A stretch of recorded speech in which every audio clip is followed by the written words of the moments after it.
Hi, good evening everyone. Welcome to another video from Nirvana for You. My name is Dipanita, and today's topic is like it has stemmed from one of our group meet with our mental health support group members, that is Sanhati.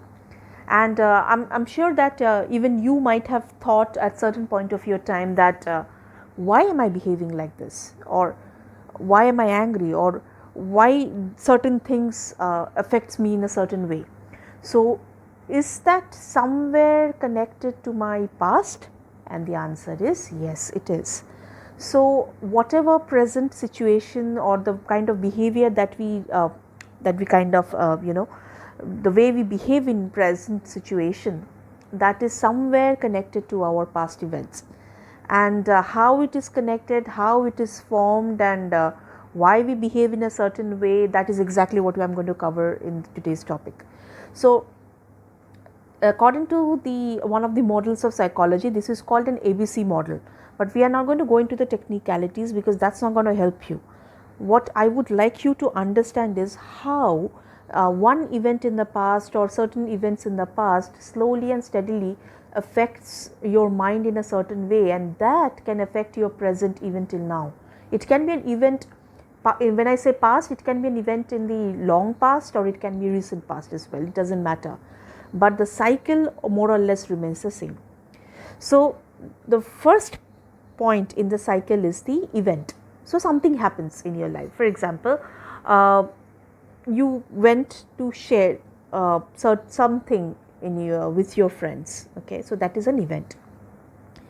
Now what happened after that, the entire event, when I say event, it does not only mean that you went and wanted to share something with your friend. It also means that what happened when you wanted to share, and what did your friends do. Maybe your friends just did not, oh come on, you are just a crybaby, don't forget, just they shove you away, they don't want to listen to you. So that event. Now for the friends it doesn't matter much, but for you, because you wanted to share some importance, something which was close to your heart, some emotional burden or something you wanted to share with them, and they did not pay attention to you. So that led to the formation of an assumption that it is not okay to share with people even though they are friends or family. Now when this assumption starts forming, and when you try to do this couple of more times, this assumptions becomes a solid layer in the subconscious mind, and that leads to the formation of a belief.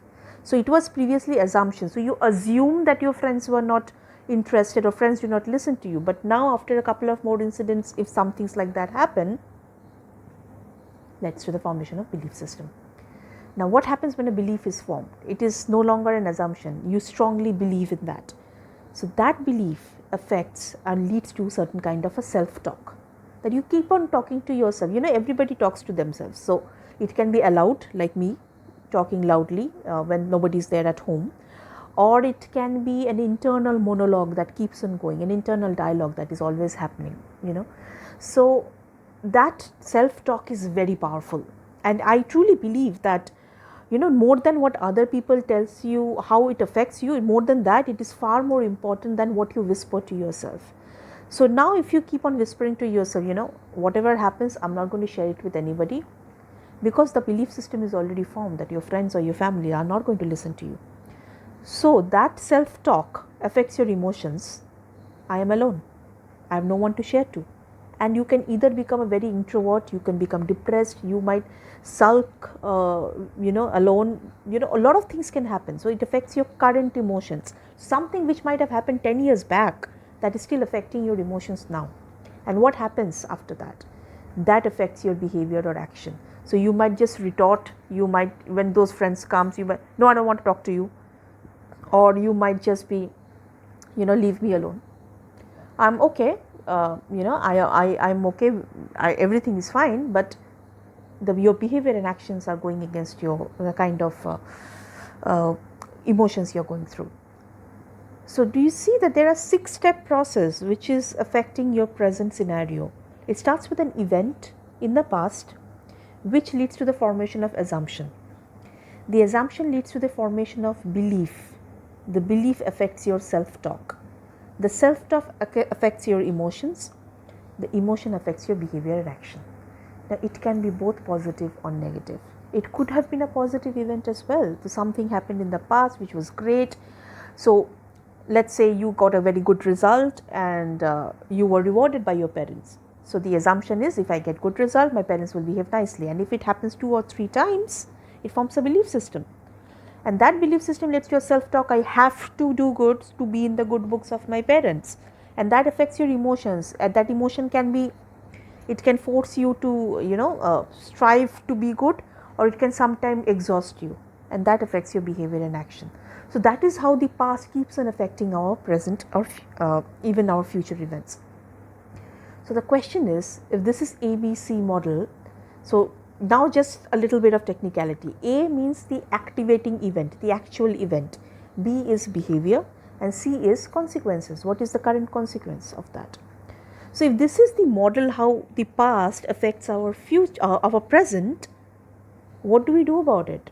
Now you are aware of. So if you just think, if you can pause my video now and you can just think of anything in your life, you would see there is some way or the other connected to your past. It can be positive, it can be negative.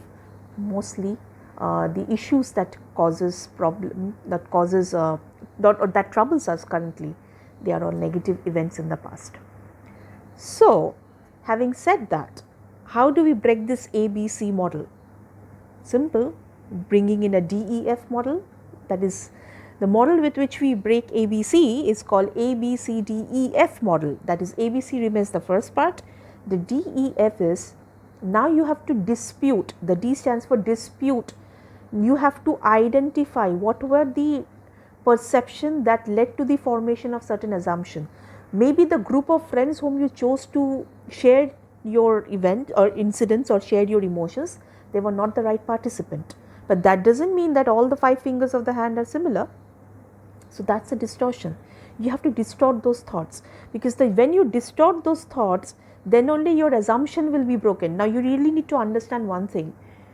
You cannot change your behavior and then expect everything else will change. You have to go to the deeper layer. The behavior is the top of the iceberg or the tip of the iceberg. At the very bottom is the assumption that led to the formation of that behavior. So we have to go deep down and go to the assumption. What led to that particular behavior all of a sudden? So let's say, for example, you do not share, you do not feel like sharing your problems or anything. It can be just that you have to reframe. You have to reframe your experiences. You have to think that in the past, maybe the group of people whom I chose, they were not the right kind of audience, or maybe they didn't have the maturity at that point of time to understand my issue. Now, if I have the right kind of audience, now I am intelligent, now I know how to distinguish within the people whom I can choose to share my incident, my emotions with, and whom I cannot. So I would stick on to those people whom I can, and then probably can try and share my emotions, my issues, and see how it is. And if you do it at a couple of times with the right group of people, that assumption is now replaced with the new assumption, that is, it's okay to share with friends. And that is the E, the new effect. And when this new effect becomes a belief system, that leads to the formation of new feelings. That stands for F. And the new feelings are more positive. So, you don't need to get tangled between A, B, C, D, E, F. Just remember that any event in the past leads to the formation of assumption, that affects our belief system, that leads to self-talk, which affects our emotions, and that kind of affects our current behavior and action. So if you want to change your current behavior or action, you need to go way down the circle at the first point, which is the assumption. You cannot go to the event anymore. You can go down to the assumption that happened because of that event, and dispute those assumptions and lead to the formation of new assumptions. So that is what I wanted to discuss. That gives you a lot of food for thought. I hope this will be of help to you. Think a little bit more, be a little bit more, responsible for how you behave. And this responsibility lies within a lot of introspection. You really need to think and go down deep down, and then find out what are those assumptions that you need to change in your life so that you become more fully functioning person. All right. So that's pretty much about it. If you have any comments, questions, you can ask me, you can message on our page, and I hope that this helps you to make certain positive changes in your life. So thank you for watching this video, and stay safe and keep the dialogue flowing.